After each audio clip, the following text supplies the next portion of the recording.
My father had an addiction to poker machines early on, and I come from a small regional area of Victoria. At the time, poker machines were only just becoming introduced, and they weren't quite as prevalent as they are these days. And my father got hooked in pretty severely. I remember sitting in the back of a yellow Hilux, the back of a pub, waiting for my father to come out on Wednesday afternoon at 6 or 7 o'clock at night. And if he came out with a smile on his face, then we'd be off to Macca's for dinner. And if he came out with a frown, then I'd be down to St Vincent's de Paul the next day getting a food parcel to get us through for the fortnight. So I had a rather disdain to gambling products, and especially poker machines. As I progressed through my life, I would actively choose to visit venues that didn't have poker machines in them purely for that reason. And then I joined, I got a career and worked through my career and moved to New South Wales, and poker machines are everywhere. So going to venues where there's poker machines was just the norm. And I would avoid going into the gaming areas and interacting in those spaces in the hotels and clubs. During the period that I was posted to an establishment up in New South Wales, my wife's university needed to change, so she had to move from that university to another university, which is the one she was previously with, and move back to Melbourne. So I separated. I had to stay up in New South Wales for work, and I supported her down there whilst I was doing my work in New South Wales. That left me with a lot of free time.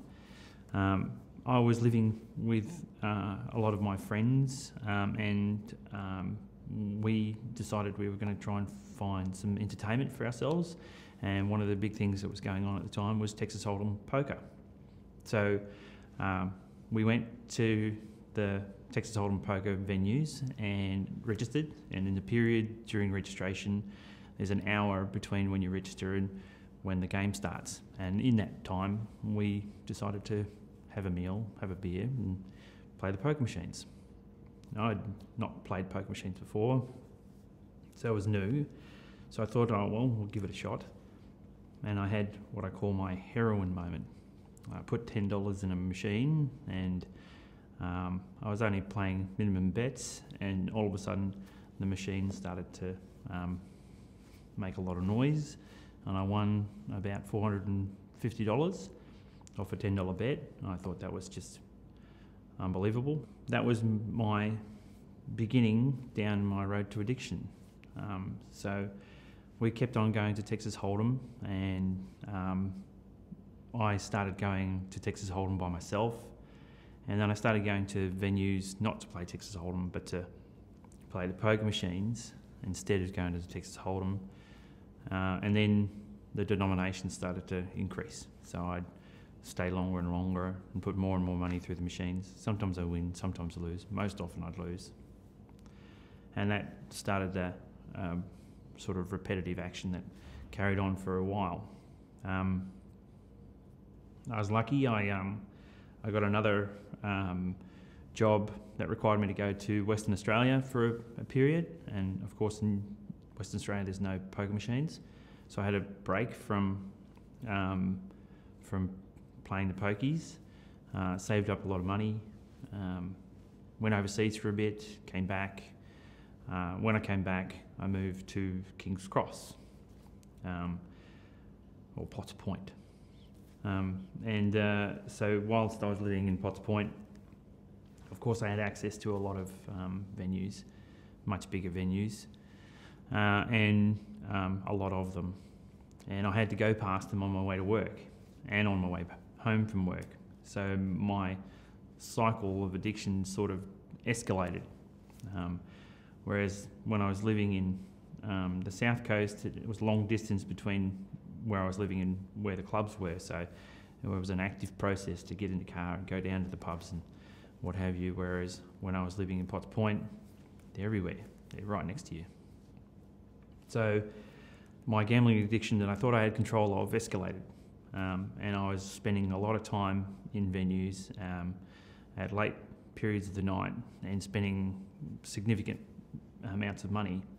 I'd saved up quite a lot of money, so I had plenty of access to money.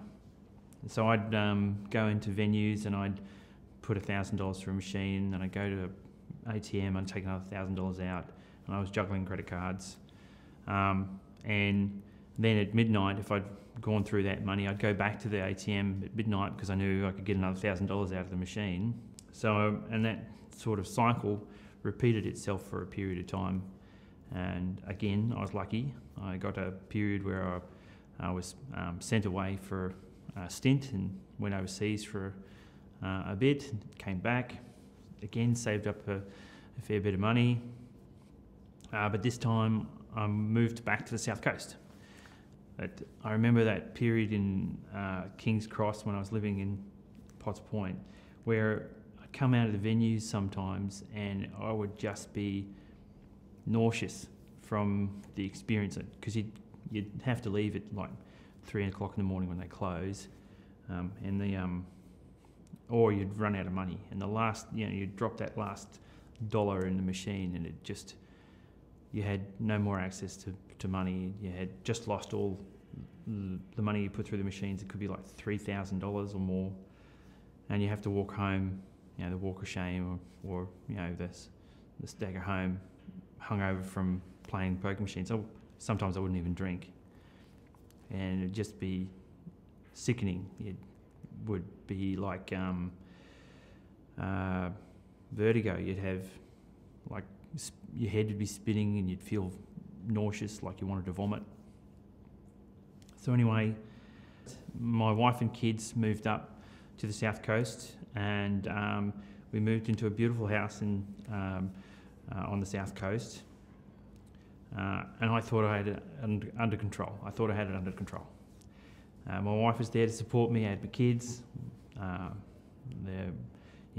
had plenty of time to be with my family, but I still found myself, picking up the keys, just going down to the shops to get some milk, and then I'd go into a venue for half an hour or 2 hours and play poker machines. I'd drop $200, $300, $400 in the machines and spend a significant period of time in there, and then go home. Our money from our savings was sort of slowly being dwindled away by my actions, and then it culminated one time when we were out for an end of year party with my workmates, and I was in a venue, and we'd finished the function, and I was there in the poker machines until it would have been about 5:30 in the afternoon. And my wife rings me up and says, "Hey, the kids are sick. You need to come home. Can you drop by the chemist and grab some Panadol on your way through?"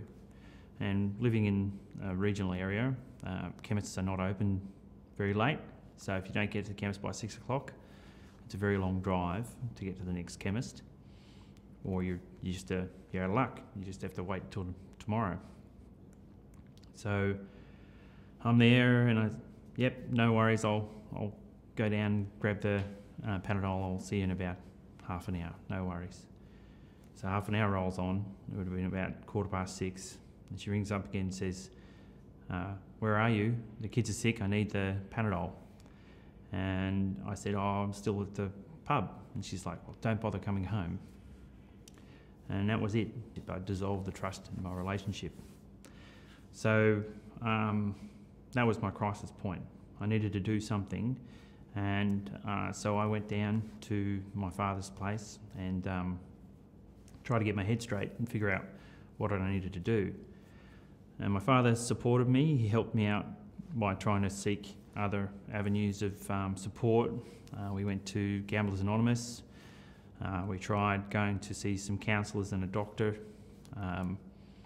It sort of didn't work for me at the time, and I was still hedging what I needed to do, and I wasn't really ready to disclose just yet. I had to go back to work, so I went back to work, and then in thinking about it, I decided it was it. I needed to do something, otherwise I would lose my wife and I'd lose my kids. So I disclosed. I just went, saw a doctor, and said, I got a gambling problem.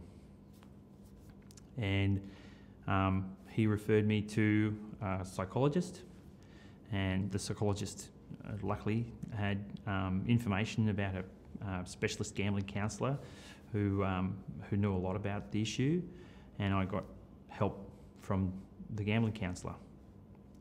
And that moved me forward, and my wife could see the changes that I was making in my habits, the changes I was making in my life. And so I managed to recover my relationship with my wife, and the kids moved back. And I've been moving on ever since.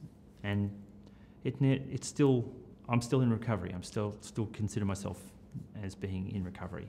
And there are lapses from time to time. I have had a number of lapses since 2013 when I started my journey. But every time there is a lapse, the lapse isn't like it was when I was in that throw of addiction. It's not as intense. So, and every time that happens, I learn a bit more about my addiction and actions that I can take to prevent it from happening again.